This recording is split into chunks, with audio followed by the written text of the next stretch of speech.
that the word bullying is used loosely all the time. So something happens one-off and somebody's saying that, somebody would say, okay, I'm being bullied.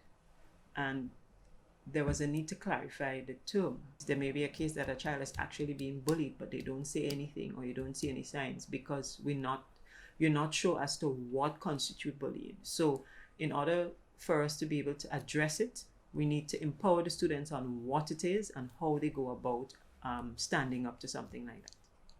We went out together with the class parents and the parents. They came in together with the teachers in the grade 3 class, and we did flyers on positive words and why we should use positive words and how it makes persons feel and being inclusive.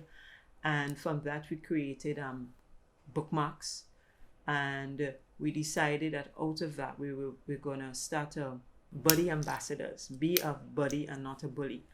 Instead of us focusing on the bully aspect, we focusing on what we would like them to do, meaning to be a buddy. Now in the senior department, we have life skills in forms 1, 2, and 3.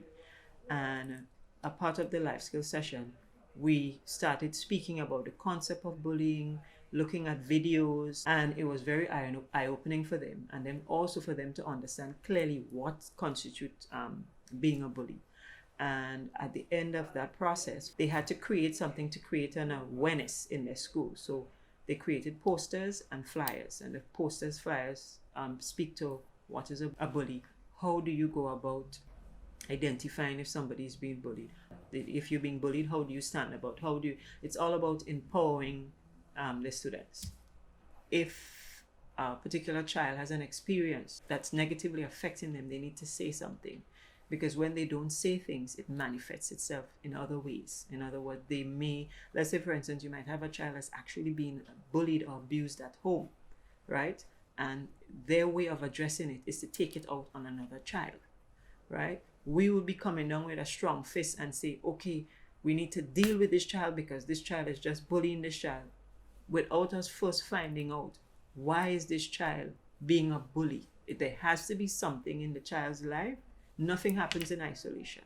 It's twofold. We have to look at the victim, but we also have to look at the bully in order to be able to address the problem. What about the issue of cyberbullying? That one is it's a ticklish one.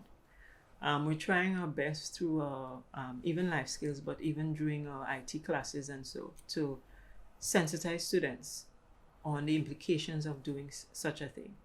It's a challenge because when they look out there, they see adults do it to other adults. And you're trying to tell them the dangers of it and how it can affect others. What I have done with a few of my life skills classes is to show them the videos and how when they do these bullying, how some of them, I mean, it's a strong reality, but some of the students end up killing themselves. And they do not understand. They say, well, why would they do something like that? I said, but you don't know what that person is feeling. You think it's a joke.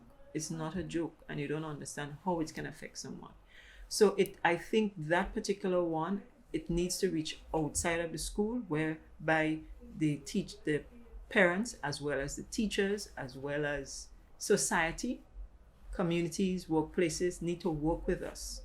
The law needs to be enforced for persons that are just going and posting pictures or posting things out there for our students to see, because most times they say adults say, but they don't do. So they're telling us one thing, but they're doing something else. And if it's one thing that I've seen from in my profession, children don't like double standards.